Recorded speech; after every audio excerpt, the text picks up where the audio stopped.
November 2020, a dog attacked me and ripped off my entire upper lip. My name is Brooklinn Khoury. I'm a model and a skateboarder. I was on a girls' trip visiting my cousin in Arizona. We were out running errands, getting our nails done. When we got back to my cousin's house, I went to pet my cousin's pit bull, Diesel, who I had met multiple times before. I was saying the typical things that you would say to a dog, like, "You're such a good boy." But before I knew it, he had gone from fully sitting on the ground to hanging his entire body on my upper lip. My first instinct was to get on the ground and hold him, kind of hold his head wherever he goes. After some pushing and pulling, I finally felt a release and then something flew and hit the wall. I was in shock. It took me a second, but eventually I tasted and saw blood all over my shirt, on the floor, everywhere. My cousin picked up my upper lip, put it in a napkin, and then we rushed to the emergency room. Unfortunately, the surgeons weren't able to attach my lip because it had been off ice for way too long. It's so crazy to think that at the time, I just cropped a zit near my mouth for a photo I was going to send to my friend. I realized that the very same zit that I was so self-conscious about had been ripped off with my entire upper lip. At the time, I had just met my girlfriend, Chloe. We had the most amazing date just a few days before the attack. I fell so hard for Chloe. I remember thinking to myself, what if she doesn't think I'm pretty anymore? But Chloe's heart is unexplainable, and she hasn't stopped reassuring and showing me how much she loves and cares for me daily. She has been there every step of the way through this entire recovery.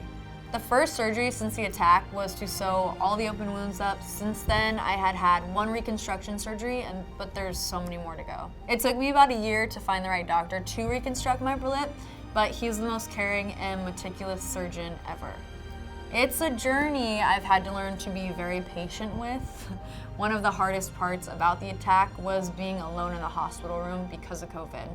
Also, not being able to be the most active person since I'm very energetic and I love to be outside doing all sorts of sports like surfing and hiking and biking. As I recovered, I've made it a point to just continue my life and try to find happiness within everything that I do, also staying as active as I can. This experience made me realize how society puts such a pressure on beauty. I remember seeing my face and I was scared because it was so different from what I had been used to seeing.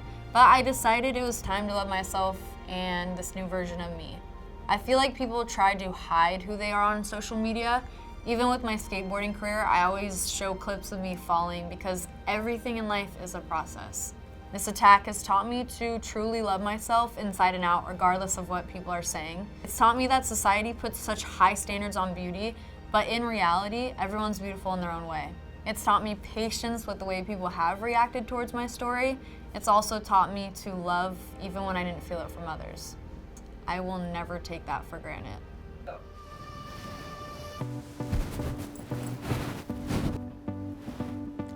Oh my gosh, the eyebrow. Come on, I feel beautiful. Who do I feel like? Myself, but a cooler version of myself. No, this is insane. Like, I've never felt so cool, ever.